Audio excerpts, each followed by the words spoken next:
Welcome back to the deep dive. Today we are doing something a little different. Usually we're looking up at the cloud, at satellites, at macroeconomic trends. Today we are looking down. Specifically, we are looking at the dirt. Or, well, more accurately, we are looking at what we covered the dirt with. We are looking at the floorboards of the urban jungle. We are. We're talking about a mushroom that I guarantee, and I don't use that word lightly, I guarantee you have walked past a dozen times this spring without giving it a second glance.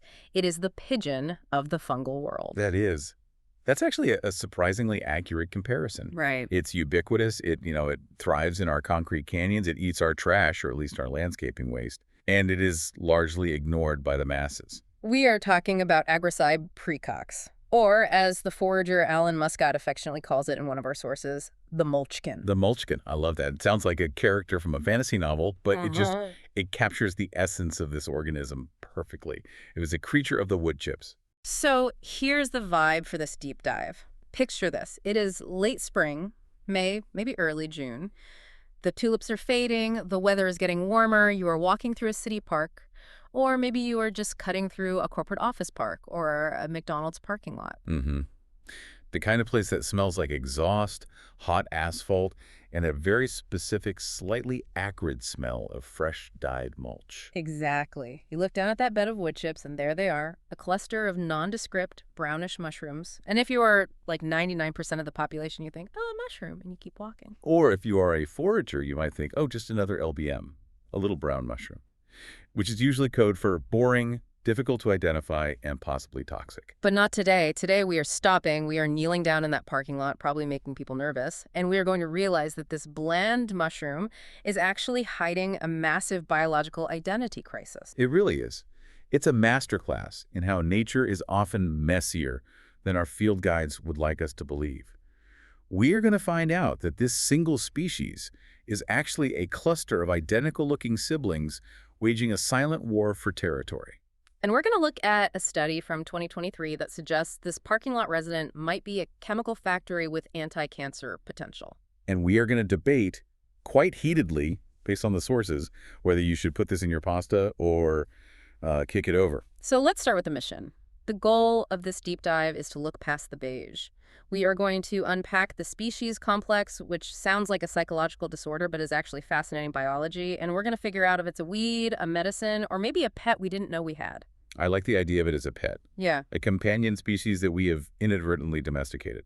Let's jump into section 1, the every mushroom. So if I am kneeling in that wood chip bed staring at this thing, what am I actually seeing? Because the descriptions in the field guides are, well, bland is being generous. That is the challenge with Agaricus praecox. It is the archetype of a generic mushroom.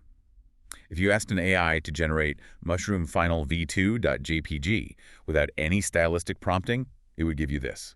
It's the stock photo of fungi. Pretty much. Yeah. We are talking about a cap that ranges from maybe 1 inch to 3.5 inches wide.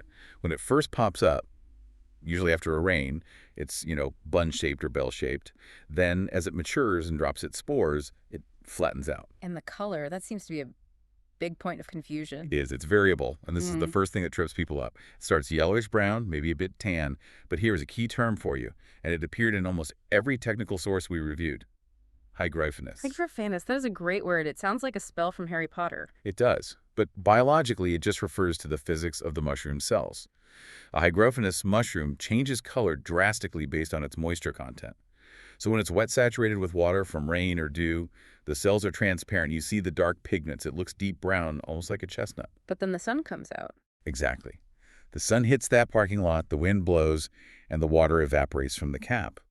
As it dries, the cells become opaque and filled with air. The color fades. It turns into this whitish, pale tan, or a dirty honey color. So two mushrooms growing right next to each other, literally stemming from the same mycelial mat, might look like different species just because one is in the shadow of a bush and the other is in the sun. Precisely. It creates a lot of confusion for beginners. You'll see a two-toned mushroom sometimes, where the center is dry and pale, but the rim is still wet and dark. Now, I want to talk about the texture because this was a detail that really stuck out to me in the notes. The cracking phenomenon. Ah, yes, the areolate cap. Is that the technical term? That's the mycology nerd term. It means cracked like dried mud. See, Agaricus praecox has a smooth, bald skin.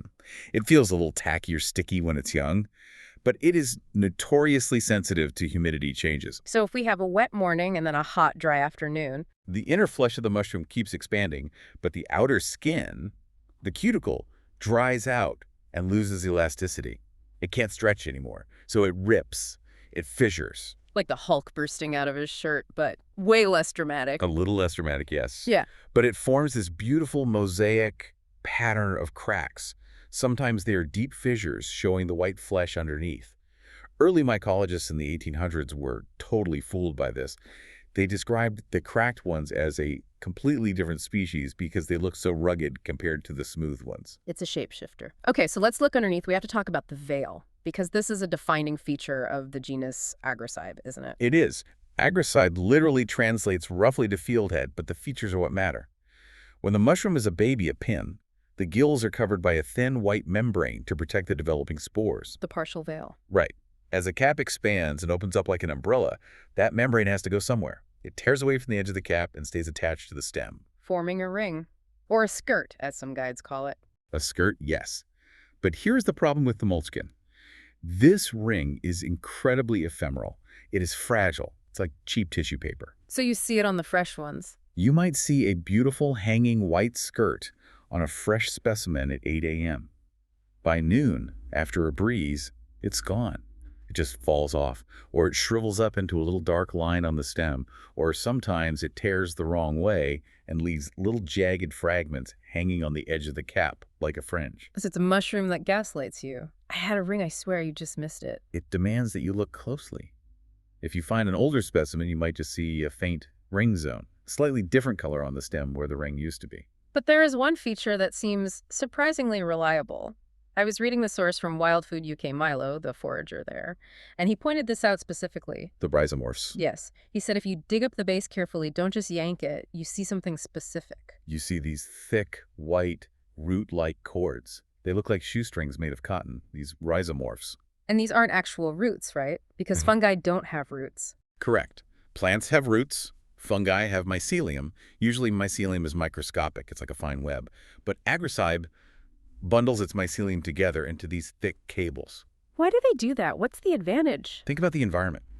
Wood chips. It's a desert. There are big gaps between the chips. It's dry and airy. Fine. Gossamer mycelium would dry out and die. By bundling together into thick cords, they can transport water and nutrients across the barren spaces between wood chips. It's an adaptation for the rough terrain of a garden bed. That makes total sense. It's building a pipeline. Exactly. And seeing those thick white cords attached to the base of the stem is a very strong clue that you are holding an Agaricus. Okay, let's talk about that habitat again. We keep saying wood chips, but the sources get pretty specific about where it grows. It is a saprobe, meaning a decomposer. It eats dead organic matter. But unlike some mushrooms that are picky, I only eat ancient oak trees in old-growth forests. Agaricus praecox loves what we call disturbed ground. Disturbed ground. That sounds ominous. It basically means places humans have messed up. Landscaping, roadsides, parks, gardens. It has an affinity for human activity. So it follows civilization. It does. If you build a subdivision and put down fresh bark mulch, Agaricus praecox is one of the first responders. It moves in to break that mulch down. And the timing is key, too. The name praecox, that's Latin, right? It is. It means early. Think precocious. It's a harbinger. Most of the heavy hitters in the mushroom world, the porcini, the matsutake, the honey mushroom, they are waiting for the autumn rains. They want that cool October vibe. But the Mulchkin is an early riser. It's popping up in May, sometimes April, depending on the latitude. It takes advantage of those spring rains and the warming soil. So if you see a brown mushroom and wood chips in June, the list of suspects is very short because everyone else is still asleep. And it doesn't travel alone. No, it is gregarious. I love that term for a fungus. It sounds like they're extroverts. It means they grow in troops or dense clusters. You rarely find just one Agaricus. If you see one, stop and scan the ground. There are probably 20 more hiding under the hostas. They utilize the food source, the mulch bed en masse. Okay, so we have a gregarious, early rising, mulch-loving, cracking cap mushroom. Sounds simple enough. We have a name for it. We have a description. Case closed, right? You would think so. Oh. And for about 200 years, from the time Pursoon described it in 1800 until the late 20th century, that was the story. It looks like precox, it grows in spring, it is precox. But nature is never that clean. And this brings us to section 2 of our outline, the identity crisis. Because apparently Agricide precox isn't a species, it's a complex. This is where we have to put our lab coats on. This is the core science of the episode. Species complex. It sounds complicated. It is, but it's also common. It happens when you have a group of organisms that look nearly identical, so similar that you can't tell them apart by eye or even by standard microscopy, but they are genetically distinct biological entities. They are siblings that have stopped speaking to each other. Exactly. And the paper that really blew the lid off this was by Flynn and Miller in 1990. It was published in the journal Biosystematics. I read through this study, and what struck me was the methodology. They didn't just sequence DNA, because this was 1990. DNA sequencing was expensive and slow back then. They used a much more primal method. They used the mating compatibility test. Which is essentially a fungal dating service. Or fungal stress test. Here's what they did. They collected spores from Agricide mushrooms all over the world. They had collections from North America, Europe, North Africa. They took these spores and grew them in petri dishes on agar. So now you have a bunch of petri dishes, each with a little white fluff of mycelium from a different mushroom. Right, and here's the rule of biological species. If two organisms are the same species, they should be able to mate and exchange genetic information. Their mycelium should fuse. So they put them together? They cut out little blocks of the agar, little cubes of mycelium, and placed them next to each other in a fresh dish. Lineage A meet lineage B, and they watched. And what happens if they like each other? If they are compatible, the white threads of mycelium grow toward each other, touch, and fuse. They merge into a single continuous organism. The boundary disappears. And if they aren't? Biological warfare. Really? Yes. They form what is called a barrage zone. That sounds intense. It is visible to the naked eye. It's a brown line of dead cells and chemical rejection. The two mycelial networks meet, realize you are not self, and they build a wall. They refuse to merge. So Flynn and Miller ran this round-robin tournament of mating tests. What did they find? They found that the Mulchkin is actually at least 4 different species. And they didn't even have Latin names for them all yet, so they just labeled them species 1, 2, 3, and 4. Let's break these down, because the differences tell a really cool story about how these mushrooms are evolving. Let's start with species V. Species as old is the protagonist of our story today. This is the true Agricide precox. The urban warrior. Yes. When they mapped where the samples came from, species I was almost exclusively found in anthropogenic habitats. Gardens, parks, woodchip piles, lawns. And it was everywhere. Global. They had samples from the U.S., from Europe, from Africa. This species has hitched a ride on human civilization. It travels with our landscaping trucks. It is the opportunistic traveler. So if I am in a parking lot in Chicago or London or Berlin, I am probably looking at species 2. Almost certainly. Now, compare that to species 2. The Western specialist. Right.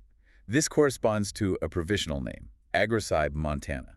Montana, like the state, or just mountains? Mountains. The specific epithet montana means of the mountains.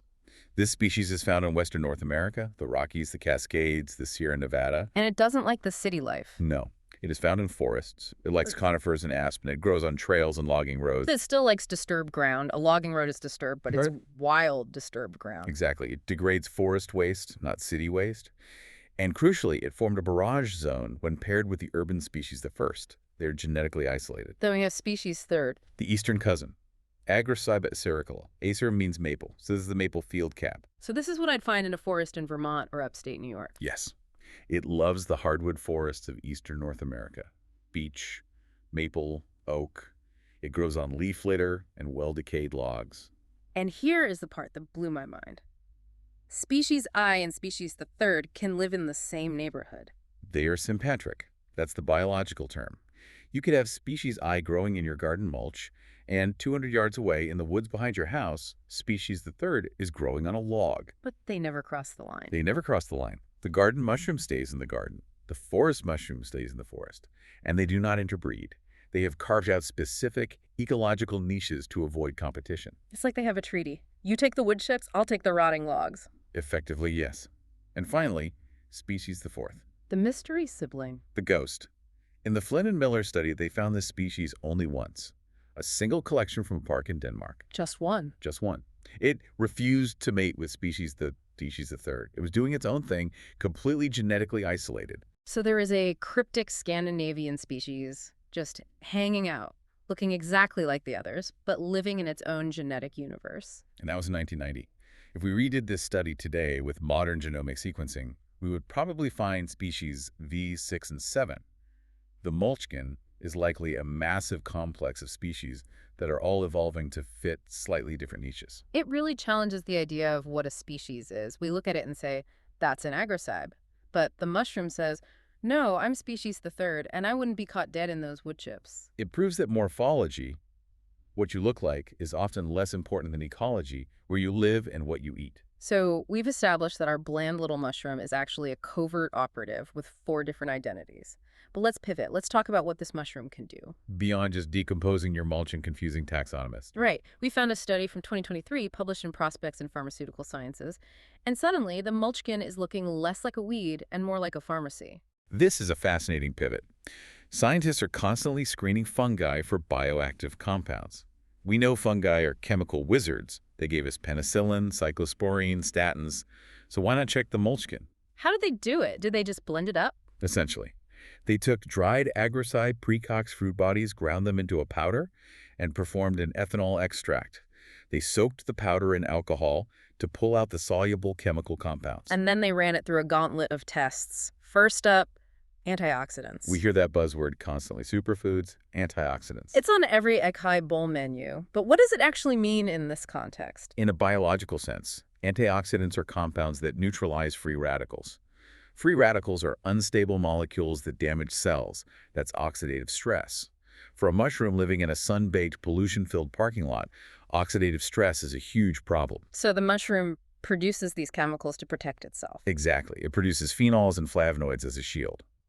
The study measured the phenolic content at 49.7 milligrams per gram. Is that a lot? It's respectable. It shows high antioxidant activity. The mushroom is packed with compounds designed to stabilize its own cells against the harsh environment. And they also found it was antimicrobial. They did. The ethanol extracts were effective against various microorganisms at concentrations between 50 and 200 micrograms per milliliter. Which makes sense, right? If you live in rotting mulch, you are surrounded by bacteria and mold that want to eat you. Exactly. The mushroom is a soft, wet bag of protein sitting on a pile of rot.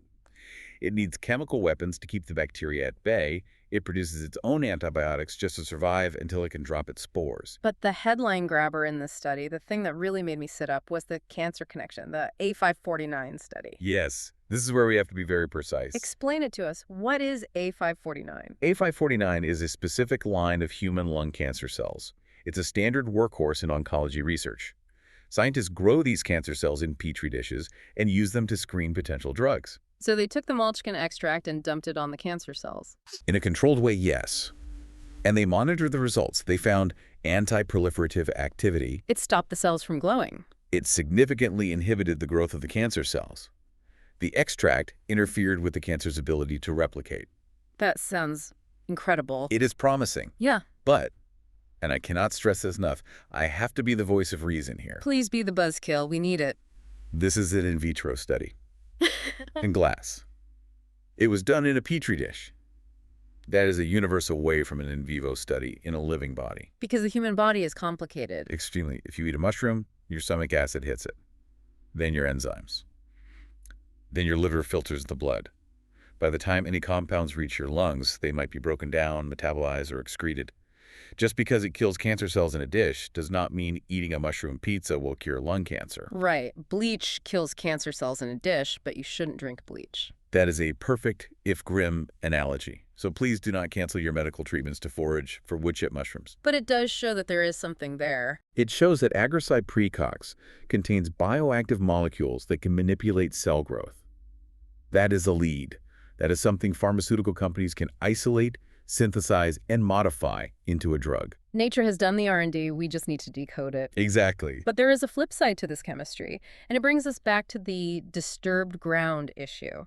The study also used the wet digestion method to check for elements. This heavy metals analysis. Because if a mushroom is a sponge for good things, It is also a sponge for bad things. Fungi are bioaccumulators. They're incredibly efficient at mining the soil for elements.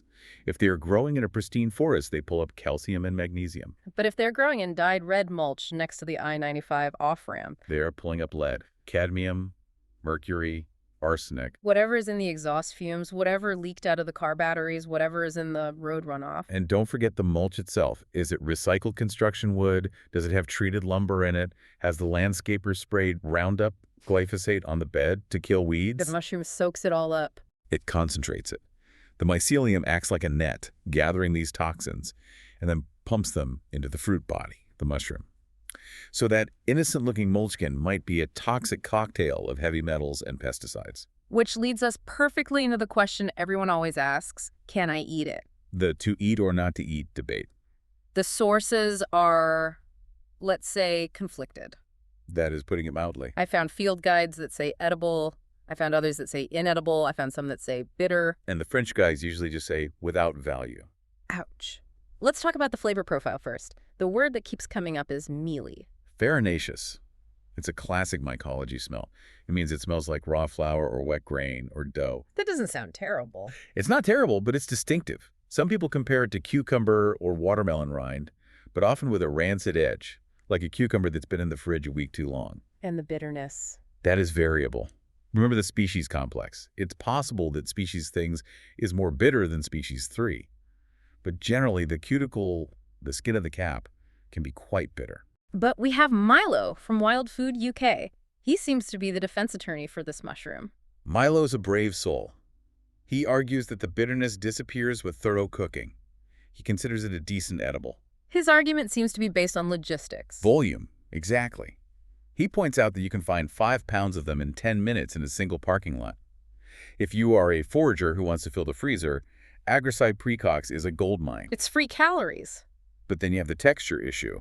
The French sources describe it as soft or mushy. So we have a mushy, potentially bitter, flower-smelling mushroom that might be full of lead. You are not selling it to me. I'm really not. But the real reason I hesitate, and the reason Alan Muscat warns against it, isn't the flavor, it's the imposter. The deadly doppelganger. We need to talk about Galerina marginata, the deadly Galerina. This is serious business. Galerina marginata contains amatoxins. Yeah. These are the same toxins found in the death cap. They shut down your liver. It is a slow, painful, often fatal process. And it looks like the Mulchkin. To the untrained eye. Yes, they are both LBMs. Little brown mushrooms. They both grow on wood. They can both be found in wood chips. But I thought Galerina was a fall mushroom and Agaricus was spring. Usually. But seasons are weird. Galerina can pop up in spring. Agaricus can persist into summer. And Galerina can grow in the same mulch beds. So imagine this scenario. You are in the zone. You found a massive patch of Agaricus. You're excited. You're picking fast. Pick, pick, pick. And right in the middle of that cluster, there is one Galerina, or a small patch of them. You throw them in the basket. You cook them all up in a stew. That one mushroom is enough to put you in the ICU.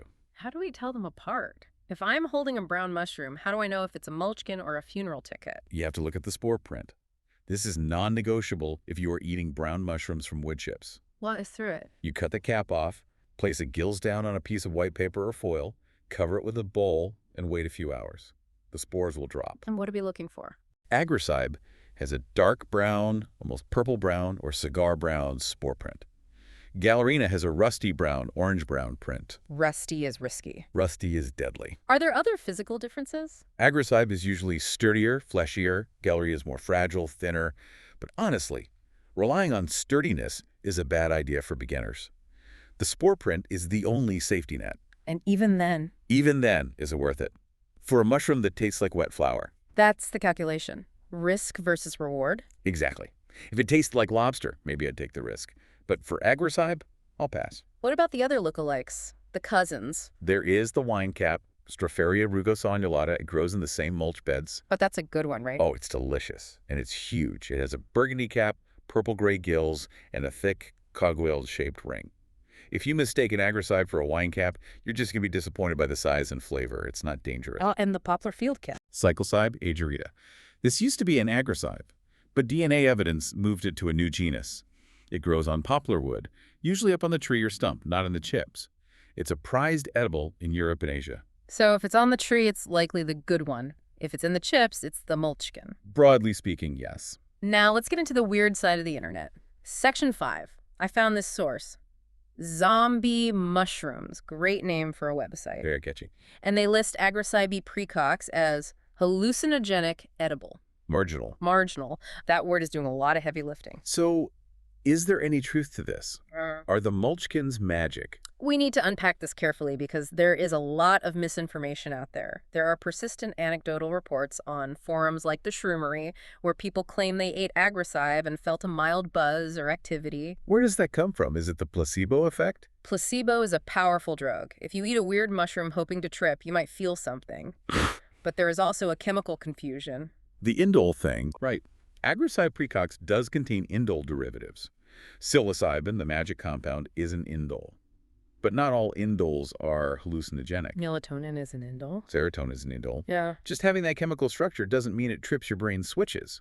Chemical analysis has generally shown that Agaricus praecox does not contain psilocybin or psilocin in any clinically significant amounts. So you're not going to trip. Highly unlikely. But there is another, more dangerous reason for these rumors. Confusion with psilocybe species. Because some magic mushrooms love wood chips, too. Psilocybe cyanescens, the wavy cap, and Psilocybe ovoidiocystidiata, they thrive in the exact same urban mulch beds. So imagine someone goes out to a park, they see 1,000 mushrooms, they pick a bag full. 90% are Agaricus, 10% are psilocybe that were growing mixed in. They make a tea from the whole batch, they trip. And they think, wow, the Agaricus worked. Exactly. When really they just got lucky or unlucky with the mixed collection. And that brings us back to the danger. If you are picking random brown mushrooms and wood chips hoping for a high, you are playing with fire. Because Gallerina is also there. You might accidentally pick a Gallerina while hunting for a high that isn't even in the Agaricus. Not worth it. Absolutely not. But people do cultivate it. That zombie mushroom site sells spawn for it. Why grow it if it doesn't get you high and tastes mediocre? This is where the Mulchkin redeems itself. It's not about food. It's about soil. Explain. We said it's a saprobe. It breaks down complex lignins in wood. If you have a garden with heavy clay soil, or you just put down fresh mulch that is locking up nitrogen. The mulch sits there for years. Right. Introducing Agaricus praecox accelerates that decomposition. It breaks the wood down into rich, black, loamy soil. It releases nutrients for your tomatoes and peppers. So it's a garden helper. It's a permaculture tool. Yeah. You aren't growing it for the frying pan. You're growing it for the dirt. It's a companion species for your garden. I like that. It gives it a purpose beyond just being a bland mushroom. It's an earth healer. So we've dissected the Mulchkin. We've looked at its 4 secret identities, its potential as a cancer fighter, its questionable taste, and its role as a garden helper. What does this all mean? I think the Agaricus praecox complex is a perfect illustration of how fluid the concept of species really is. We want nature to be categorized. We want neat boxes. This is a robin. This is a daisy. But the Mulchkin refuses to stay in the box. It defies the box. Here we have an organism that is split into 4 distinct genetic lineages, separated by millions of years of evolution, yet they look identical because they've found a shape that works. If it ain't broke, don't fix the phenotype. Precisely.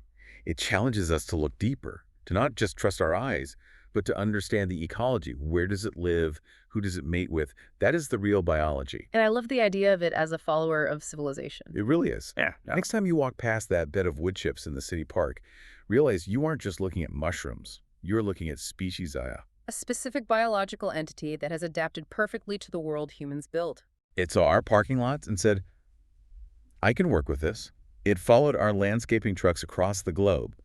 Is it a weed? Or have we inadvertently domesticated it? We create the habitat, we distribute the spores. In a way, we are farming it without even knowing it. We provide the chips. They provide the soil health.